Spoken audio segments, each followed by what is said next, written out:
Ramdan Alamsyah membantah rumor yang menyebutkan dirinya sengaja menginvestigasi masa lalu Farhad Abbas sebagai rival dari kliennya untuk menjatuhkan Farhad. Ia mempertemukan Gusti Reyhan dan ibundanya Rita Tresnawati pada Ahmad Dhani. Lantaran ternyata Gusti adalah keponakan Ramdan dalam terah keluarganya. Ramdan berani menguak keberadaan Gusti yang tidak diakui sebagai anak oleh Farhad lantaran desakan keluarga besarnya. Nggak jadi murni, jadi begini. Murni ya, artinya jujur aja bahwasanya orang tua Gusti ini memang ada hubungan kekerabatan dengan keluarga saya. Artinya mamahnya Gusti dengan salah satu keluarga saya itu memang bersaudara. Artinya di sini saya terpanggil. Sebenarnya sudah sejak 4 bulan yang lalu saya dipanggil ke Bandung. Keluarganya membicarakan ini loh, ada perkara seperti ini pun saya kaget. Kenapa nggak cerita dari dulu gitu kan dia? Karena ini dianggap ya sudahlah, sudah berlalu. Tapi hari ke hari orang tua selalu bilang ke saya, Rita bilang ini si Gusti ini kadang-kadang juga tanyain bapaknya gimana, apalagi dia suka ngeliat di TV, kadang-kadang juga kenapa sih mah dia nggak mau ke rumah gitu kan, terus kemudian kenapa dia tidak ya Gusti ini kan juga mau, Gusti juga mau punya ayah gitu, artinya ayah yang memang mengakui sebagai anaknya kan gitu. Nah ini yang saya sih jujur saya terkejut, cuma inilah cara Tuhan ya, cara Tuhan mempertemukan dan cara Tuhan kemudian membuat ini semua ini bukan premium, tapi memang sudah Tuhan yang mengizinkan semua ini terjadi gitu. Artinya tidak ada, mungkin pada saat saya berperkara dengan Farhad pada saat itu tidak pernah akan ada cerita kalau saya tidak ketemu dengan Farhad, tapi akhirnya terbongkar semua gitu permasalahan ini.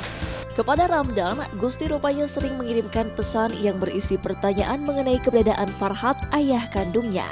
Situasi ini yang membuat Ramdan merasa miris. Apalagi selama ini Farhad tak bersedia melakukan tes DNA dan sumpah pocong untuk membuktikan Gusti adalah anak biologisnya atau bukan. Ramdan pun mengetuk hati Farhad untuk segera mengakui anak biologis yang selama 12 tahun ini ditelantarkannya.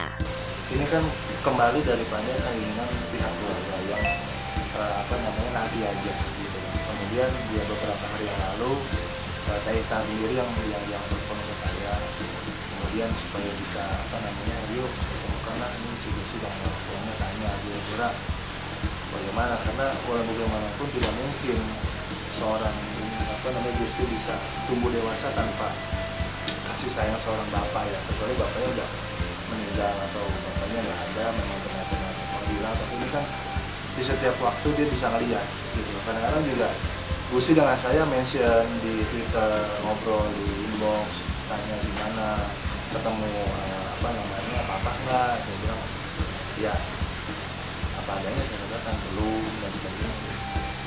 Saya pribadi merasa miris dan sangat tersentuh ya, artinya ketika melihat orang yang secara materi kemudian secara keluarga itu bisa bertemu dan sehat gitu kan.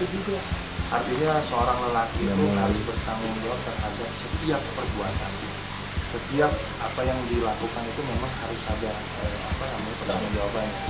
Tapi saya melihat dalam hal ini ternyata seorang Farhad Abbas tidak punya tanggung jawab dari sosok seorang ayah gitu. Walau bagaimanapun kita pun ya artinya ketika memang dia menyangkal itu bukan anak saya, semua teknologi sudah ada kan, baik tes DNA maupun yang lainnya, termasuk yang selama ini dijargonkan oleh Farhad Abbas sendiri untuk sumpah pocong. Silakan, dia berani nggak sumpah pocong mengatakan ini bukan anak saya gitu. Artinya biar benar-benar siapa yang punya nurani, kita bicara di sini nurani, kita tidak berbicara dalam konteks yang lebih meluas dalam hal ini hukum, tapi kita bicara, saya coba mengaturkan nurani. Farhad Abbas, kalau memang Anda seorang ayah yang baik tentunya mampu mengakui anak ya darah daging sendiri gitu, jangan menentang, karena walau bagaimanapun laknat Allah terhadap apa yang sudah diperbuat, apalagi manusia ini akan luar biasa nanti yang akan menimpa.